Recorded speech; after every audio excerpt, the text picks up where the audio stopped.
It's the Harris Football Podcast with your host, Christopher Harris. Welcome! Hey, everybody. Welcome in. My name is Chris, and this show is a little bit sweet, a little bit sour. Thank you so much for listening today. We are squarely in the middle of August, and we're starting to get ready for drafts. I know I will begin having drafts that matter insofar as any of the stuff matters, which, you know, meaning is where you make it. But anyway, I have drafts that matter starting next week. It's getting exciting. We've been working our way through many lists of names and having fun conversations about players. On Wednesday's Yacht Club show with Paywall Andy, we had a fun conversation about players Andy loves. Today, post-hype sleepers. And then finally, as of next week, I will be diving into ADP as it, at that point, currently stands, because there will start being better data because drafts will start happening. Next week, we'll have flag players as well. So you are here at a very, very good time. I'm so happy to have you. And I should mention another reason to be glad you're here. We have a big Pound Foolish bribery giveaway coming up on Friday's podcast. We have one today as well. I'm giving away another Zoom with me. Stay tuned for that. But if you keep meaning to pre-order a copy of my new novel, Pound Foolish, but you just keep forgetting, or maybe you just keep forgetting to send me a screen capture, buddy, do it now, because on Friday, we're giving away a mock draft with me and Cousin Josh on the Harris Football YouTube channel. This is Cousin Josh's donation to the Pound Foolish cause. He's going to mock with us, which I do not believe he's ever done, and one lucky possum will get to join and be on that show. So pre-order Pound Foolish. There's a link in the show notes. Take a screen capture, send it to heyharris@harrisfootball.com, and you will be entered. I got to admit, entries are slow. I'm not mad about it. I'm asking you to buy two things at once because there's also an almanac for sale. And then there's also a Yacht Club subscription. And then there are sponsors. And I know that's a lot. And I'm sorry about that. And not everybody can afford all these indulgences in the world as it currently exists. That's why I will mention once again, if your budget is too tight for a book right now to get Pound Foolish, let me know. heyharris@harrisfootball.com. We have several generous listeners who are sponsoring folks who can't afford the book. And you will be entered in the bribery if you do this. So don't be embarrassed. It is possums helping possums. Get in on the fun. Maybe win some prizes. Okay, something I talked with Andy about on Wednesday was joint practices in the NFL. We had a conversation about the fact that these joint practices that come before exhibition games are maybe among the best intel we can get that's not injury-related out of training camp. But I also did say I wanted to wait until Thursday when the full audience was back in the saddle before I talked about specific observations about the actual joint practices that have happened so far. So now here we all are.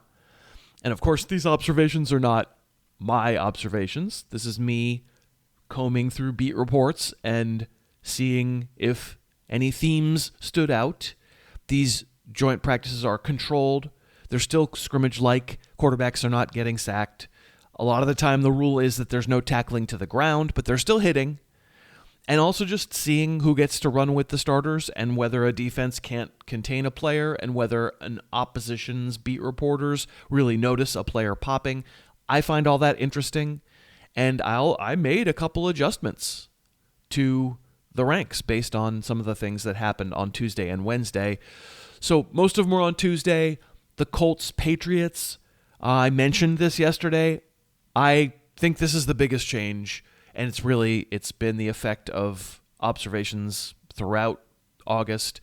I've decided to be worried about TreVeyon Henderson. It just seems pretty clear that he's not trusted in pass protection still. I'm just not sure how many third downs he'll play to start the season. The Patriots beat reporters are basically adamant that Ramondre Stevenson is first among equals here. And, you know, we had a big conversation with Cousin Josh about Henderson last Friday. You can go back and listen to that acid reflux show. Not going to relitigate that whole conversation here, but in, talking to Josh, I was trying to stick up for Henderson in that, sure, a big play threat is annoying for his inconsistency, but in today's fantasy world where just all the workloads across all the positions are pretty split up, at least getting, winning weeks out of a guy like Henderson when he pops is good. That is still true, but I do feel like maybe Josh is right that we're losing some of the ceiling with Henderson, as in, like, what % chance that this just becomes a 75%, 25% Henderson advantage? I think we're down to 0. I don't think that's going to happen. So I think Henderson and Stevenson should be closer in the ranks. So I made that adjustment. You can see it on the website right now. And for the Colts, I'm sold that Daniel Jones is going to be ready. He's also been put passive voice. I put him higher in the ranks. I was threatening to do this with Daniel Jones last week. He's not as high in the quarterback ranks as he might have been had he continued the unexpected production in 2025 with no torn Achilles. But as opposed to where I had him, which was, after Malik Willis, not knowing whether he could be ready week 1, now I have Jones up to QB 19. And I guess I'll also mention the Patriots reporters couldn't stop talking about Tyler Warren as being a pretty unstoppable force. With 49ers Titans, I didn't change any ranks as a result of the reporting. Those two, the Jones and Henderson, are going to be the two main ones that I talk about here as far as changes go. But still, hearing about how this go can be another brick in the wall. It focuses our attention to keep hearing other things about some of these players. The takeaway for me for the Niners continued to be Dejon Stribling. There's no CMC in that practice. There was no Mike Evans in that practice. But Stribling reportedly just kept looking like a pro. And if you're watching the mock drafts that we are doing on the YouTube channel, there's another one coming out today, Thursday. I've been taking Stribling late in those drafts. So as a total dart throw, I don't mind it. On the Titans side, it sounded like Cam Ward was a little bit of a mess, which is not what you want to hear entering year 2, but it's not like we're paying a premium for any Titans at this point, so for the moment, I'm not lowering guys based on that. Speaking of messes, Geno Smith sounded like a mess in the Jets-Buccaneers practice. This doesn't surprise me based on what Smith played like with the Raiders last year, but, it's not great. On Tampa's side, for as much chatter as it feels like we've done about the other wide receivers who are or aren't shining for Tampa Bay, Chris Godwin, Emeka Egbuka produced some wow factor for the Jets beat guys watching them. Now, this was the day before we heard that Egbuka had hurt a toe in Wednesday's practice, but so far they're calling that toe injury minor. Egbuka in drafts is going to come at Egbuka, that is to say, is going to come at a premium that, we'll see. We'll see what ADP on him looks like, but the way folks are talking about him, I'm not sure I'll be investing too much in him. Godwin, to me, might be a sneaky way into that offense if it's going to rebound to those 2 years ago levels of production. Cowboys, Rams, I couldn't take too much away from skill position-wise. Those joint practices, those beat reports, Dallas and the Rams, they have a lot of names who are going to go plenty high in fantasy drafts. I don't imagine we're letting any practice stuff take us off of those ranks. Then on Wednesday, there was Dolphins Commanders, and the Washington beat reporters were pretty merciless when it came to their observations of the Dolphins. They said that Miami's offensive line got overrun all day in the drills, in the situations, the simulated situations. They said Jayden Daniels dog-walked the Miami defense all over the place. So, for those who are going to say they know situations beforehand and signal doom and gloom for Dolphins as a truly terrible environment, it sounds like it was a good day to have that opinion, and maybe that needs to be one team where we go, I'd like to see it again. I'd like to know if there's any improvement throughout the month, but yeah. I guess for all he was bottled up for most of the drills and stuff. Devon Achane did apparently get loose on a third down reception and looked awesome, taking one for a touchdown. For Washington, good to know this guy already looks up to speed. I like the way you work it. Stephon Diggs, not a trash bag at all. Stephon Diggs and Terry McLaurin apparently looked pretty locked in, which is good to hear for both of them.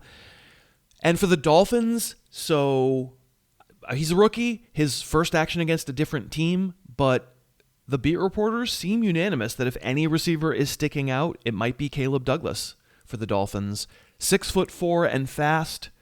Got very mixed reviews coming to the NFL draft. Someone whose speed wasn't all that effective. He didn't play as fast as he ran at the combine. His hands were bad in college and had drops and stuff. All that very well might wind up being true, but he has gotten raves in Dolphins camp, and then he got raves from this thing here too.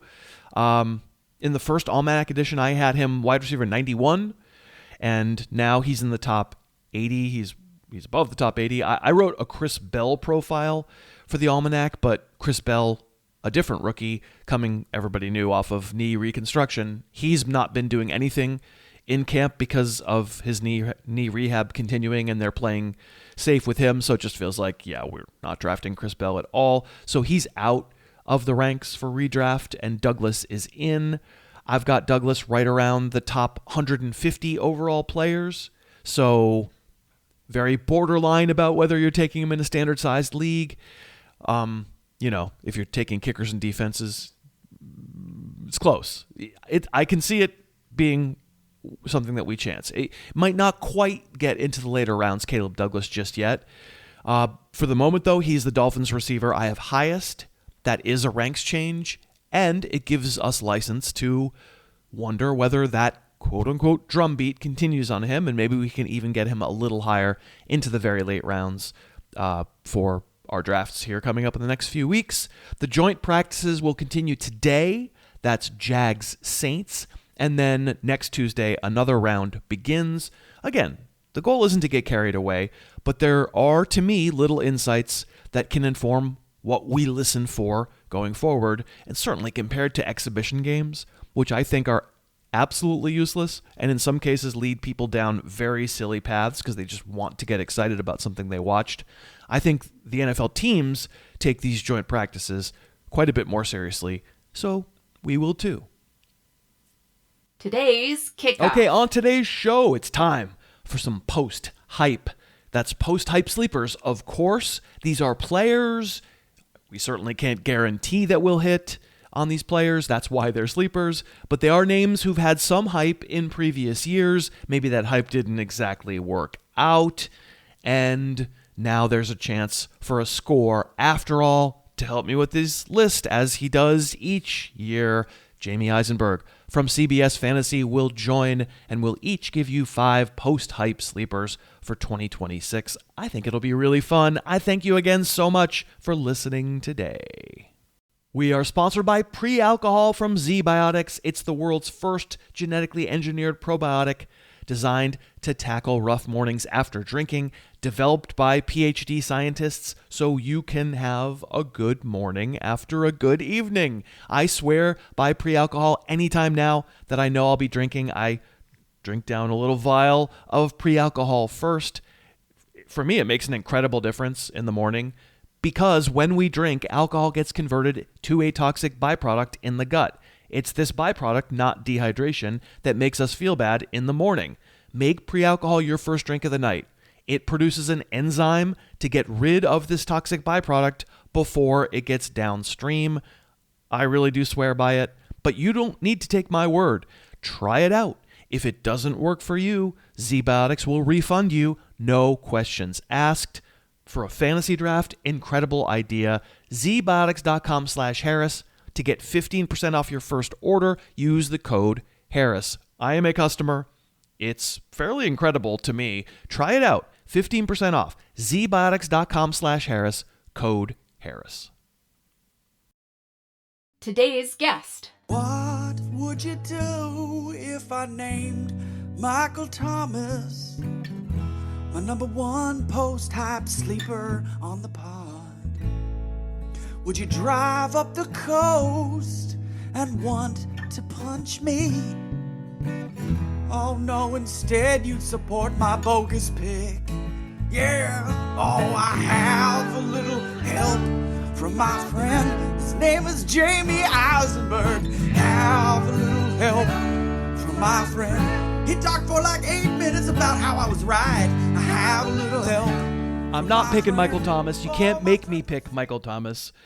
But he will help me out with a little help from my friend. It is Jamey Eisenberg of CBS Fantasy. You can hear him and see him every weekday on Fantasy Football Today, on which I appeared yesterday to rush in the, what were we calling them? Breakout receivers of 2026. And one of them is going to show up on my list, by golly. So there's going to be some really great overlap. How are you today, Jamey? I'm doing great. I think it was cool to have you on. It's cool to have, conversations with you in back-to-back days, because that's always good to talk to you and get your insights on the sport and the game that we play. And I loved your facial expressions when I gave my breakouts, the obvious ones that they were. So that was fun. Devontae Smith. It was really, that's always going to be known as the segment in which Adam decided that he had to grow a beard, right? We hope. So I'm sure there's some crossover between our audiences, because you have a smart audience. I think we have a smart audience, and they like to get a lot of different perspectives from great analysts. The phrase that we always use is Azer stats when Adam likes to, so he'll take out, like, if a player didn't play a full game, he won't use that. So, like, the best example is always, like, he takes out Josh Allen's week 18, one snap, and it's when he goes his per game number. So he Azer stats it. And he tried to Azer stat a bet about when he would have to grow a beard, or what the situation would be. It was Zay Flowers versus Devontae Smith. So it should be fun to see that play out. Yeah, he comes out real strong saying, whatever the bet. This is to Heath Cummings. Whatever the bet, I'm taking the Zay Flowers side. You can have Devontae. Oh, no, it's the other way around. I'll take Devontae Smith. Yeah. You get Zay Flowers. And Heath's like, all right, I'll make a big donation if it's Devontae Smith, and if it's Zay Flowers, you have to grow a beard. And so suddenly, Adam. But it's not just to grow a beard. It's to grow a beard when the Giants get, because he's a Giants fan, when the Giants get eliminated through the draft. So if the Giants are out of playoff contention, let's say week 12, that's a pretty long time.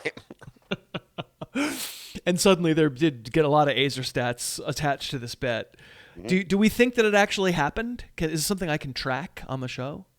I'm going to guess that. Well, first off, Adam was trying to add a lot of stipulations. So quarterback injuries, player injuries, so like if Andrew Thomas gets hurt, I'm thinking of some Giants related. So like if Lane Johnson gets hurt, for example, right. Does that count for Adam's side of the bet? My guess is they'll probably settle on end of season through the drafts, or maybe end of season through Super Bowl. Because Adam, I think I made the joke on the air, like Adam will shave at 7 a.m. and by noon he'll have to shave again. So he may. He may look like ZZ Top by the time we get to the draft. That's where all my beard growing went to. It osmosed to Adam. My beard is very bad. I'm not a good facial hair guy. Well, you've been doing this post-type sleeper thing. This is the 6th straight year you've joined the show to come up with some post-type sleepers. And I, as promised, do not have Michael Thomas on my list. As you were perusing like last year's list, it felt like, Trevor Lawrence was a great call. Kyle Pitts looks like a great call, but we all know that was kind of phony. But I felt like you did pretty good last year. Yeah, whiffing on Keon Coleman, which was unfortunate. It looked great in week 1. So if we were just judging week 1, it was fantastic. But Jordan Love, I think I hope he's just not going to be one of these guys that never gets the volume that he needs to be a better fantasy option, because he throws a good football and he plays in a good offense, but they just don't let him do the things that we need him to do to be better as a fantasy quarterback. But you had some great guys also. Justin Herbert at points looked great when there was some healthy offensive linemen, and Michael Pittman got off to a great start when Daniel Jones was healthy. So good job by Yeah. you. Yeah, it's a hard list because we're trying to pick guys. I mean, I felt it this time, and I'm trying to cheat less and less as the years go along. As you revel in how much of a fraud I am from year to year. It's like on the one hand, you're looking for people who you think the market is low on, or that not is kind of over its hype. But there also has to have been hype previously, and so like the guy that I talked about, who I'm talking about. I'm going to save him for the end. On Fantasy Football Today, like, has he been hyped? I mean, he's kind of a hyped rookie. He's a second-year guy. Like, I think I'm straining the. It's a hard category. What I'm saying is it's a hard category. But let's enough meta conversation. Let's just dig right in. It's a pointless countdown. The order does not matter, but the order matters so much. Who's your number 5 post-hype sleeper for 2026? I'll start with Matthew Golden. Okay. A guy that clearly had a lot of hype last year and did next to nothing. Didn't score his first touchdown until the playoff game in week 19, technically. So did not score a touchdown in the regular season.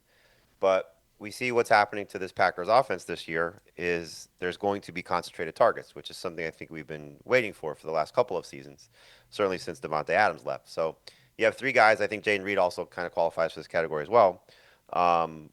The thing with Golden is I'm hoping that he's not just going to be the sacrificial X and just, runs a bunch of deep routes and go routes and, we get a few splash plays here or there. But there's 135 targets available, vacated by the 2 receivers who left in Romeo Doubs and Dontavian Wicks. We're hoping, we're counting on, we're expecting Tucker Kraft to be back.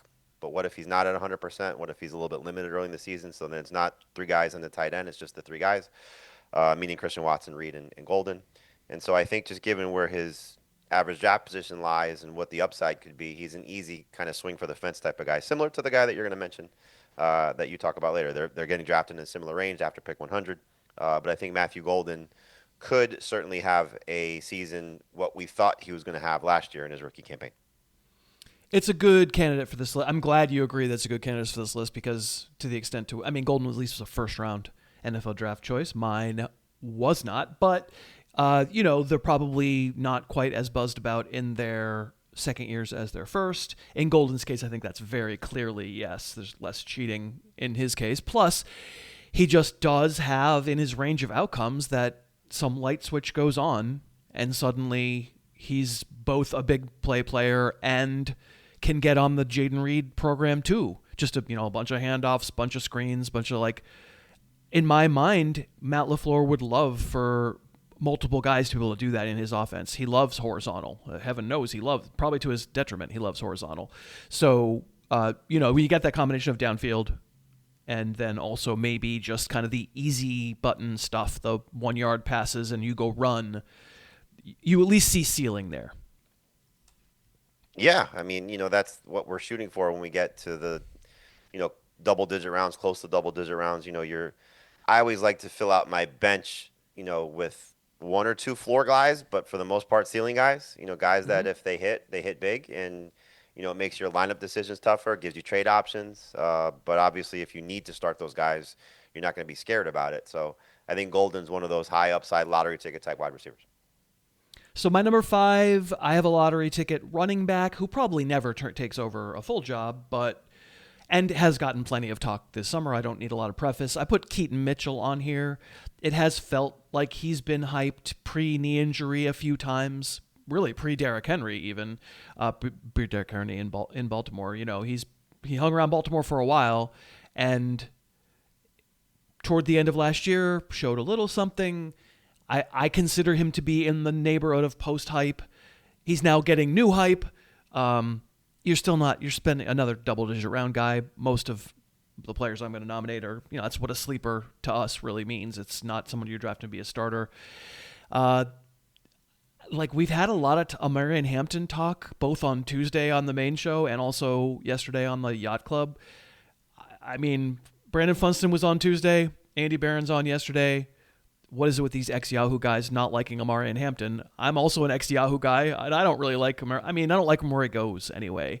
I don't think the film justified it.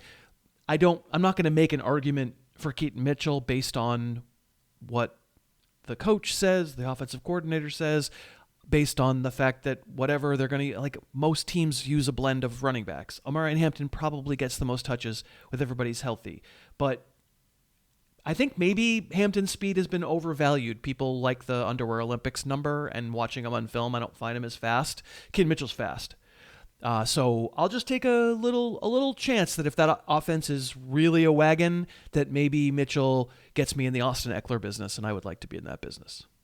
It's a great call, and just looking at what he could be given the cost of what he is right now. So you hope we don't get a lot of, hey, look what Keaton Mitchell does, because people like us, certainly the ones that are just all over Twitter, X, whatever you want to call it, that just continue to post and post and post and, show things like, a catch from Trey Lance, which matters, but doesn't really matter. But I think the thing when you look at offenses and wanting pieces of offenses, I want pieces of the Chargers offense, because I think with McDaniel there, and more importantly with a healthy offensive line, because if you go back last year, didn't have Rashawn Slater the entire season, Joe Alt for 6 games. In the 6 games that Joe Alt played, they scored a touchdown more per game, 25.3 points, 18.3 points in the games that Alt wasn't there. That matters tremendously. And so now you have McDaniel and his creativity and the fact that he wanted Keaton Mitchell. So I don't think we get a Raheem Mostert, Devon Achane split when Achane was a rookie. But I think if you can get Keaton Mitchell 3 to 5 carries and maybe 2 to 3 catches per game, you're going to get some explosives.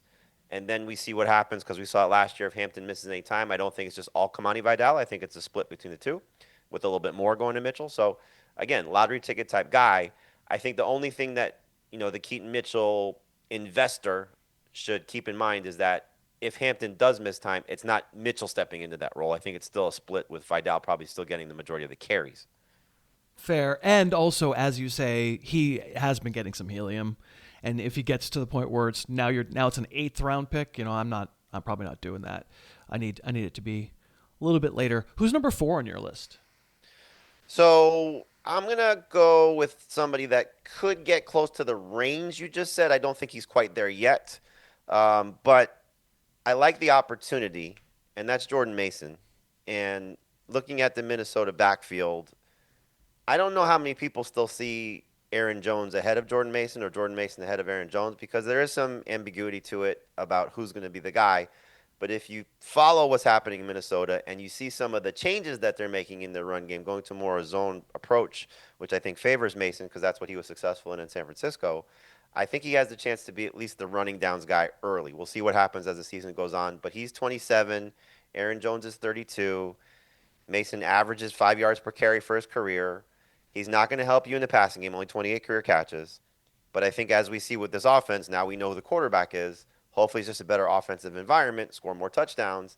If he's going to be the guy that leads them in carries, he's somebody that I keep gravitating toward more and more. So I hope he doesn't get pushed up that high. I don't think he's there yet. I think he's still around pick 100, at least based on the CBS Sports ADP. But Jordan Mason is somebody that when I go hero RB, when I go 2 running backs early and then looking for a third guy late, he's almost on all of the drafts that I've done so far, and he's somebody that I will continue to draft. Again, better probably in non and half PPR than full PPR because of the receptions. But if Jones misses times, he missed at least 5 games last year, I think maybe 6. Mason averaged over 13 PPR points per game in the games that Jones was out. So there's just an easy opportunity here for Jordan Mason to be, I don't think this year's Devontae Williams, but he's in that kind of mold of somebody that you're going to almost forget about on draft day, and I think can help you in a big way. My number 1 post-hype sleeper for 2026 is Jordan Mason. No. When you said it, I was like, well, I feel good. I feel like, okay, well done. Well executed by me. I didn't put my butt in a sling.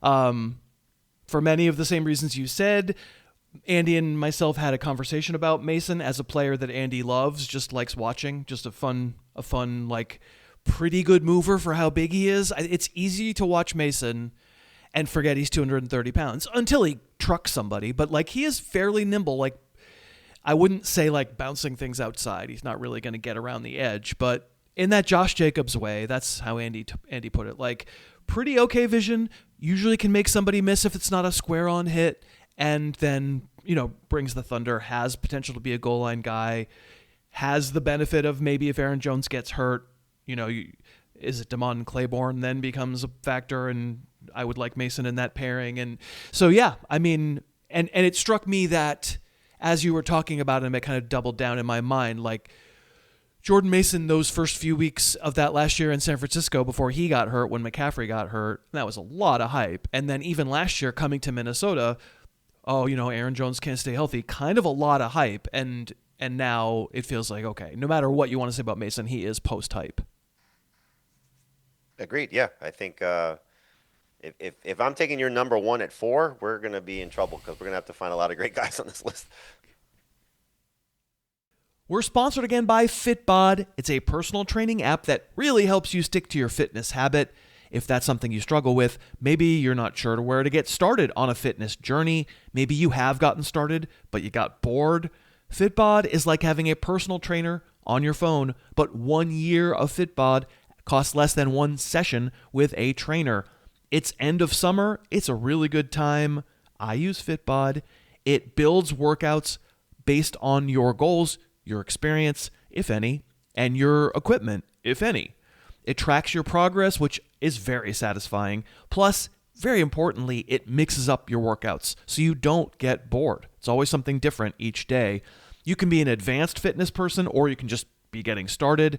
I think you'll really like Fitbod. If you're ready to get back to some additional level of fitness, don't have to go crazy, but Fitbod can guide you. This summer, push your progress and see what you're really capable of. Join Fitbod today. Try the app free for 7 days, then get 25% off your subscription. Go to fitbod.me/Harris, fitbod.me/Harris. That's fitbod.me/Harris. Okay, we're back with Jamey, and we are not duplicating any more names, I'm sure, in our post-type sleepers for 2026. Let's do my 4. I have a second Viking on here. Jordan Addison. Definitely post-hype. And I guess like maybe a 9th or a 10th round guy, something like that. And so maybe that qualifies as a sleeper. In no way, obviously he's going there for a reason. I'm not banging the drum that Jordan Addison should be going where he went last year when we thought J.J. McCarthy might be good, and certainly not when the quarterback play was a lot better in previous years. All I'll say is that, Kevin O'Connell is a good offensive coordinator, and he is, by hook or by crook, not going to suffer the same fate as last year. And so if there's a world where you can make Kyler Murray functional and easier than it was ever for him in Arizona, I'm not predicting it, but I think it's on the, there's a percent chance. There's a 41.2% chance that Kyler Murray plays his best season this year. Maybe that's too high. 31.7. There's some percent chance. And if the rising tide, if the tide just doesn't need to rise, it just needs to not be among the worst tides in the league, there could be room for someone else. And Addison, an extremely talented player. Jawan Jennings is there now. Hawkinson's still there. I recognize that Addison is a trailing indicator, no question. But I give that indication a chance to happen. So I'll take Addison maybe in the 10th, maybe the 9th or the 10th, and stash him and just see, because I think that much of him. It's a great call. It's funny because so we spoke for our show. We had a half PPR draft that we're actually doing on CBS Sports HQ to display it, and I took both Jordan Mason and Jordan Addison, I think back to back, like round 8, nice. round 9, something like that. And I was like, 2 Vikings. I wasn't thinking because it was different part of the turn. I picked 3, and I was like, I love this. First running back on my bench, first receiver on my bench, 3 receiver league, so it's my 4th receiver. I think if you look at, I like to reference this a lot because of how bad just J.J. McCarthy was. You look at the Carson Wentz games last year, because I think we all look at what Kevin O'Connell did the season that Kirk Cousins blew out his Achilles, and he was just getting quality quarterback play almost from every guy that stepped in there in different degrees. Josh Dobbs is not the same as Cousins. Nick Mullins obviously not the same as either one. And then he has the Sam Darnold year, and it was like, okay, great. Like, he can just make magic out of anybody. And so I agree with you. I think Kyler Murray has a better season. He's never played with this type of talent before. The only real concern I have for Addison's ceiling and even Jefferson's ceiling, like, we've never seen Kyler support two guys to a high degree. Like, he had a big season with DeAndre Hopkins. He had some good moments with Trey McBride. He just hasn't had like that, okay, these two guys have both done well. And that's where I think the system matters here. I do love the fact that Addison is in a contract year because he seems like the type of guy that can go out and have a bigger season, maybe than the norm. Hopefully stays out of trouble off the field. But yeah, just where his cost is and what his upside is, it's a great call and somebody I think a lot of fantasy managers should be targeting. Yeah, and will, I hyped him last year. I was part of the hype. And I had him, I thought he was going too low last year. Little did I know the J.J. McCarthy landmine was lurking. I just don't want it to get lost how talented the actual kid is. Like, he's really, really good.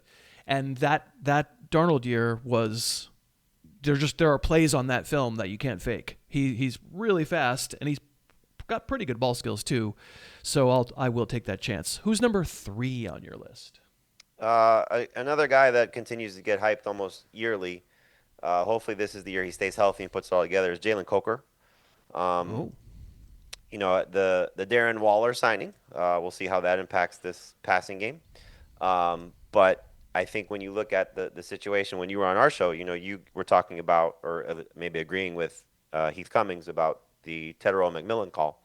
Part of the reason I'm a little bit concerned about McMillan is what we saw from Coker when he came back last year. So missed the beginning part of the season, had that little ramp-up period that we almost always see when a guy doesn't participate in training camp and then misses the year. But the last 5 games, including the playoffs, same amount of targets per game as McMillan, significantly more production for Coker. So I don't know if that's a Bryce Young thing. I don't know if that was by design. I don't know if that's just Coker being a good player that gets overlooked a little bit. I don't love the Brazel injury. We talked about this a little bit on our show, that I thought that was going to move some guys around and give Coker and McMillan a few more opportunities to, do some different things, but it is what it is. I think Coker's going to be the number 2 receiver. I think he's going to challenge McMillan for the target lead. I don't think that happens because I think McMillan's just a better player, but I also don't think there should be the big disparity in average draft position from where McMillan goes to where Coker goes. So he's almost one of the guys I continue to draft with a late round pick, and I think can work into a starter in 3 receiver leagues. I don't know if he has top 20 upside, but top 30 upside I think is on the table.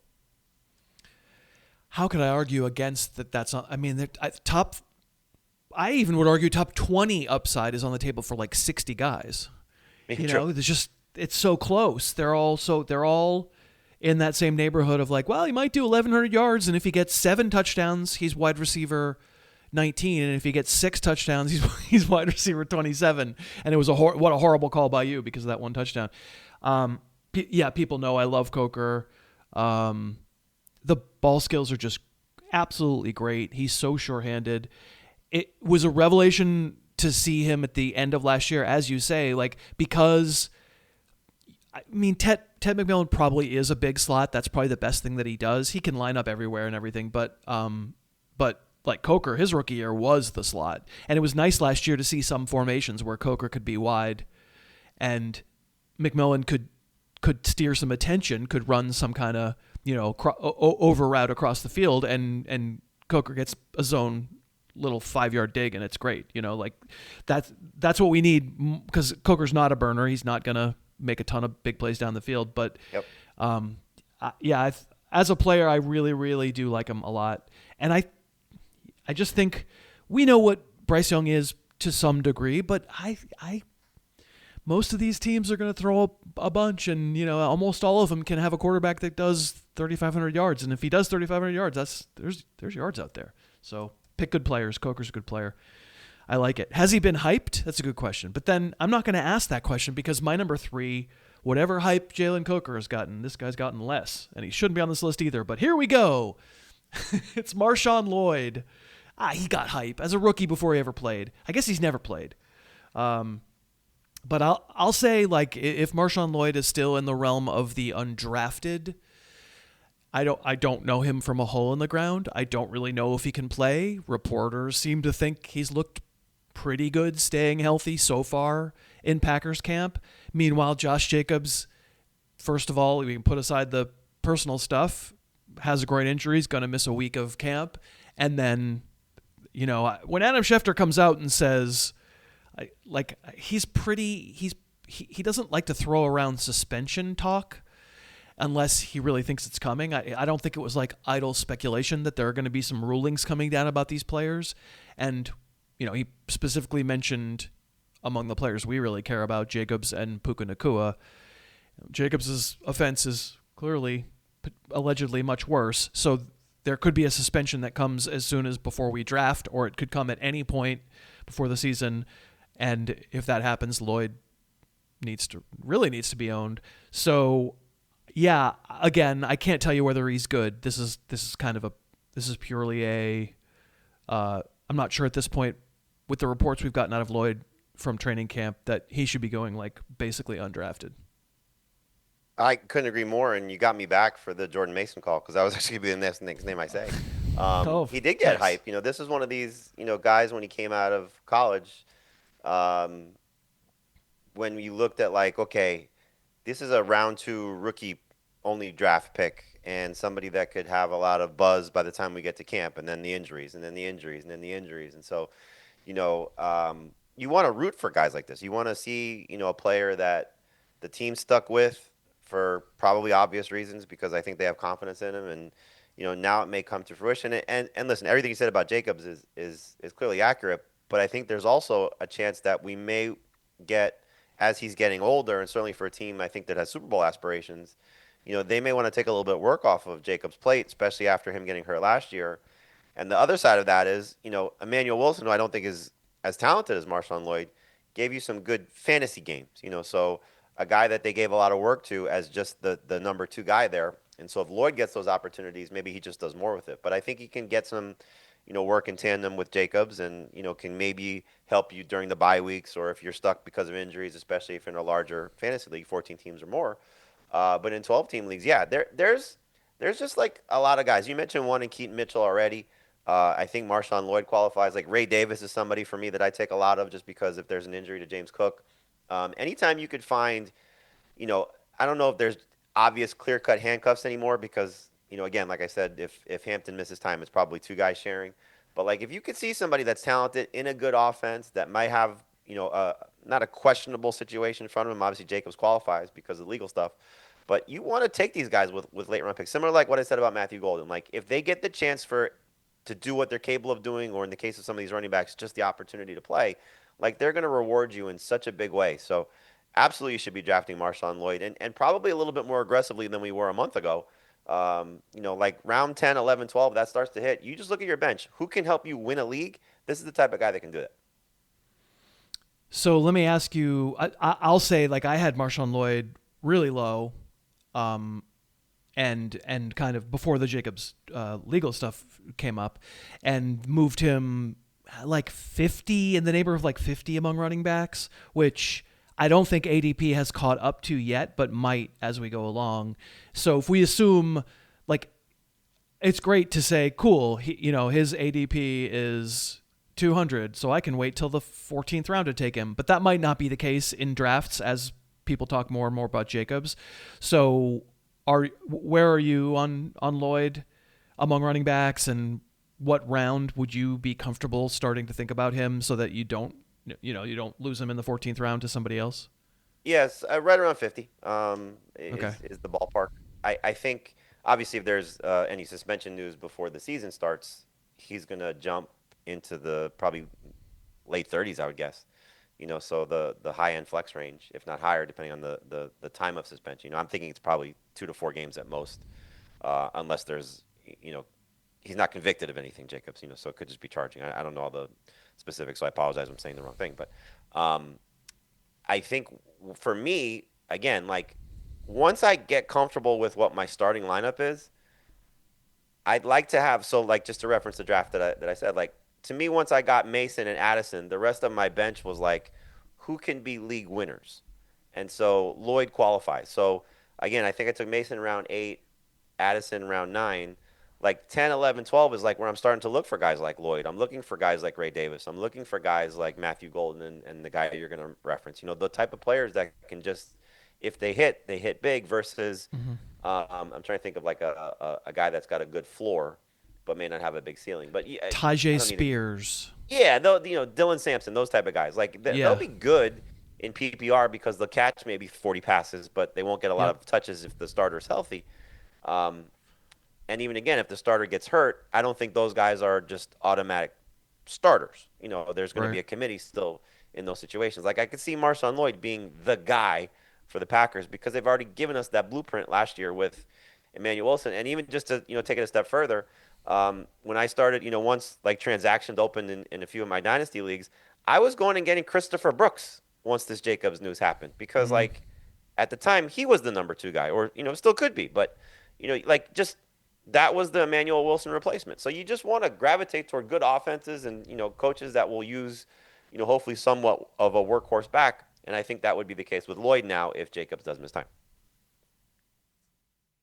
Let's thank Fantasy Cares, such a great organization. Fantasy Cares exists to do good in the world, to donate money from you, the fantasy player, to worthy organizations where it can help people. It's that simple.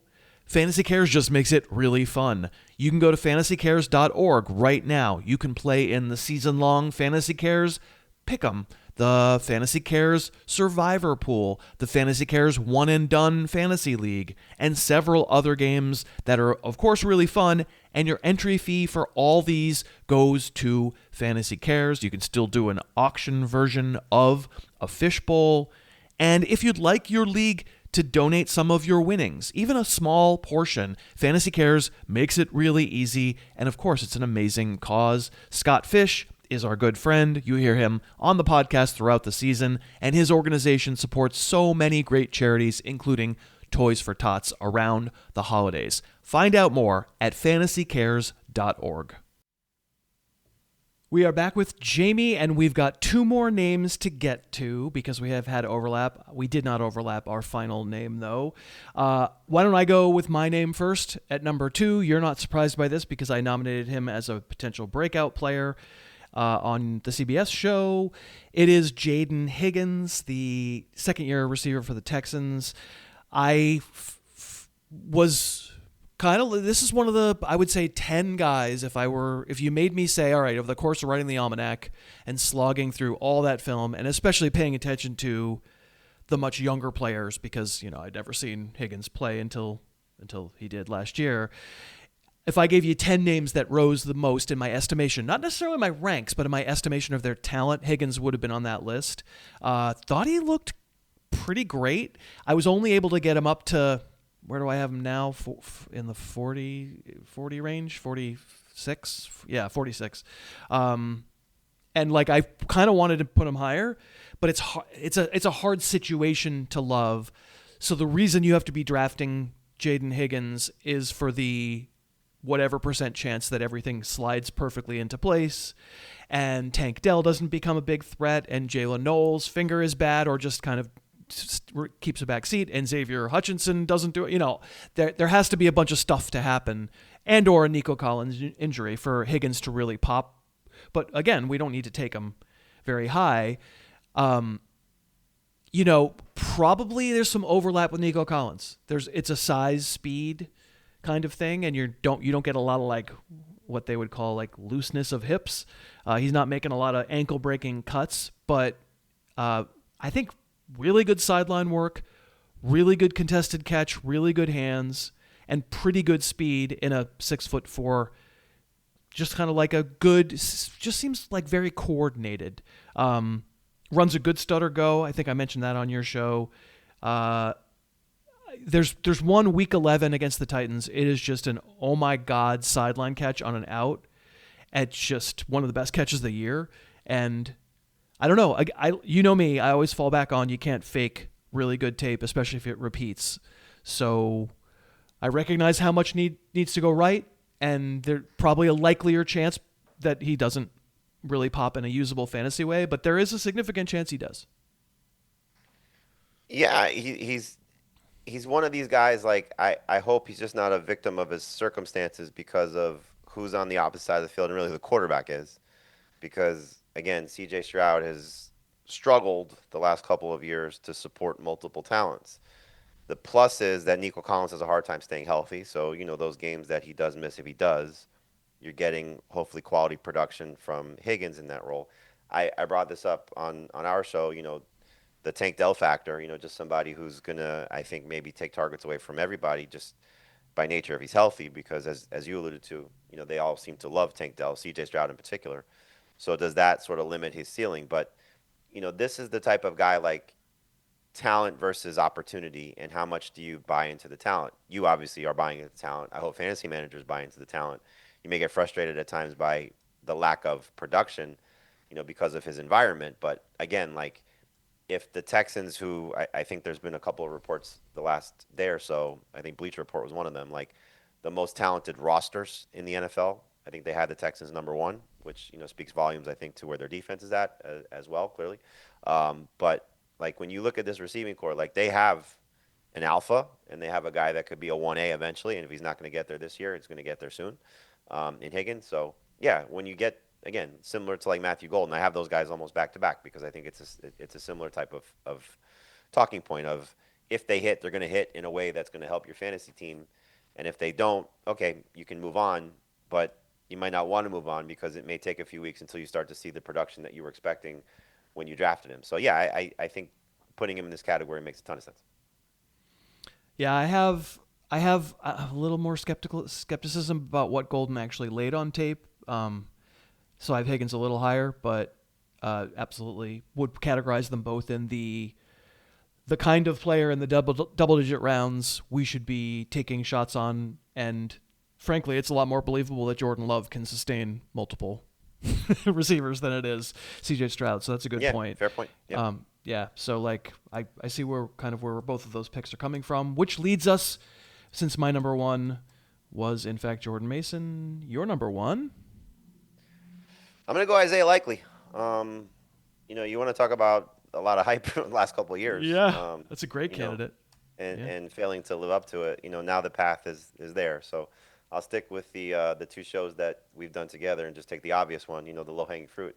But Likely has just as much opportunity to pop off as we've ever seen for him, and maybe as much as any tight end, going to a new situation and getting an opportunity here. So, we'll see what happens with Malik Neighbors and when he's back to 100%. Clearly, everything so far is looking fantastic in his recovery to be ready for week one. But by all accounts, Isaiah Likely's been a go-to guy for Jackson Dart. And the things that I like about him is when he's gotten targets, it hasn't been much, but 9 games in his career with at least 6 targets. 8 of those games, he's 1.5 PPR points or more. So when he's gotten chances, he's been productive.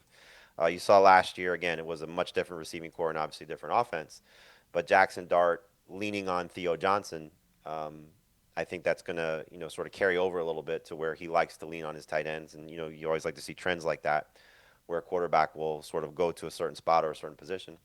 And so clearly following Harbaugh, I think was by design. I'm sure Harbaugh, part of the reason why he didn't break out previously, but also Mark Andrews and everything that went on there. But I think if Likely stays healthy, he's somebody that if you miss on the obvious top-tier guys, Bowers, McBride, Loveland, Warren, etc., he's in that next tier for me. And, I think he's got, I don't know, top 5 upside, but I can see it happening if the touchdowns come. So love taking a chance on Isaiah Likely this year. And at least based on our ADP, I don't know a few different sites, but he's outside the top 12 tight ends, which is a little surprising. So I think Isaiah Likely is going to surprise a lot of people. And one of the best values you can find on draft day, at least right now.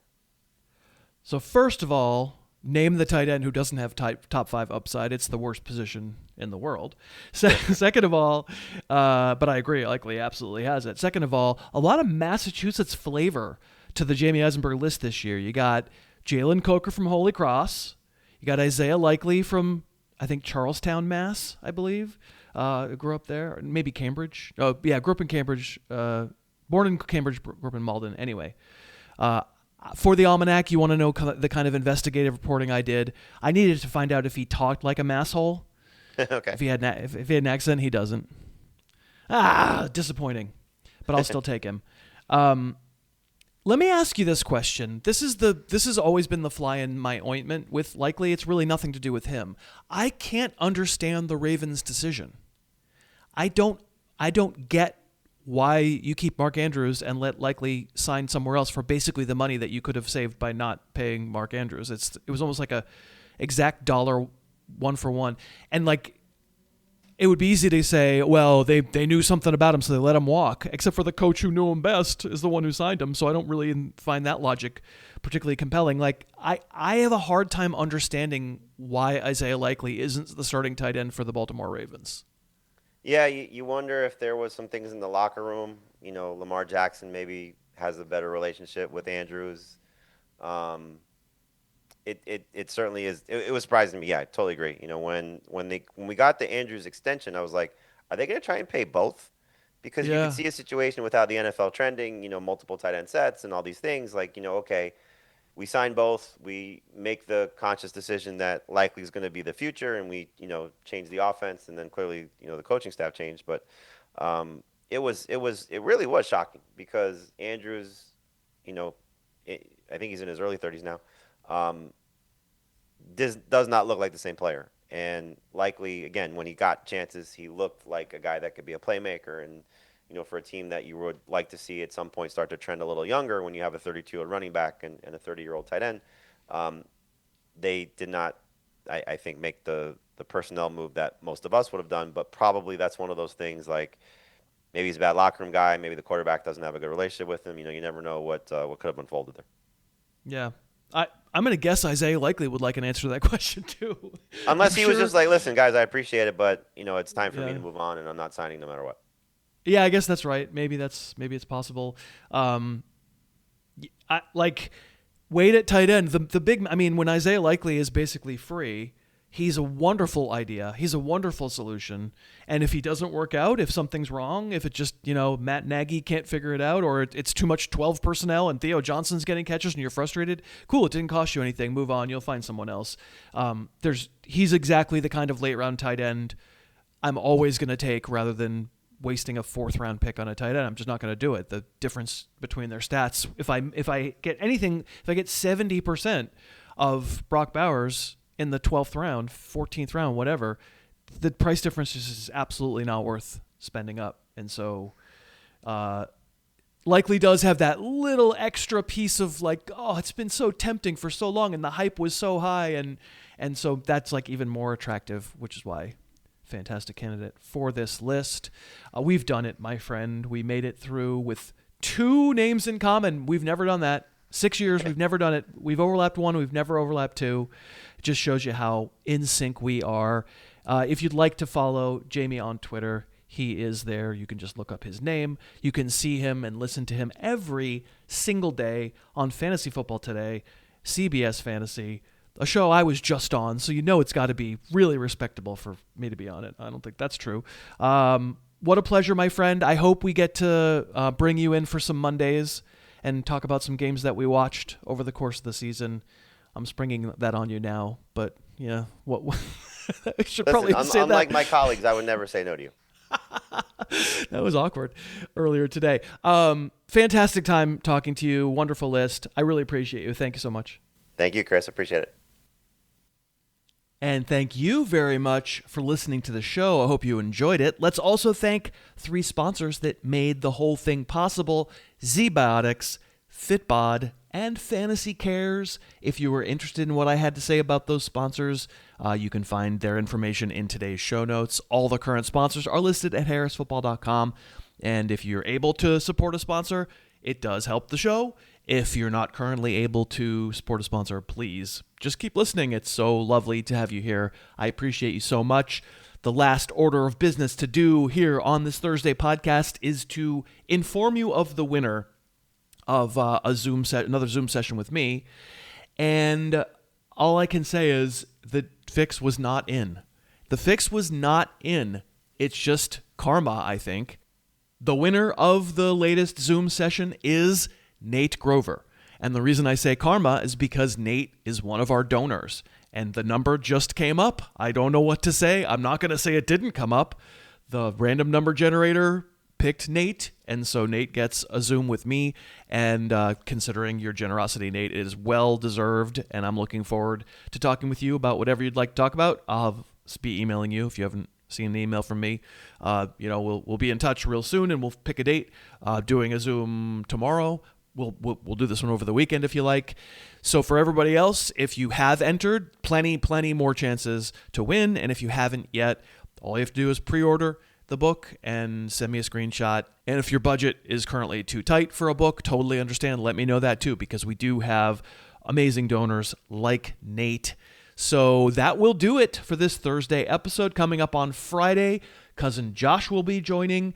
Josh and I are going to crack open the first 3 rounds of ADP, and we're going to do what we do each year, which is assign a risk factor to each of the top 36 draftees currently going in fantasy drafts, 1 through 10, least risky to most risky, 1 being least, 10 being most. We'll talk about that because it can help your build, as they say, when you're going through. And then also, of course, the real news will be who's going to draft with me and Josh on the YouTube channel. That will also be determined on Friday as well. Until then, thanks again so much for listening. Your hat is awesome. You're awesome for wearing it. I will talk to you tomorrow. The Harris Football Podcast's opening theme is Under the Gun by Apex Manor. The closing theme is Say Yes by The Wellspring. Subscribe to the podcast on iTunes and never miss an episode.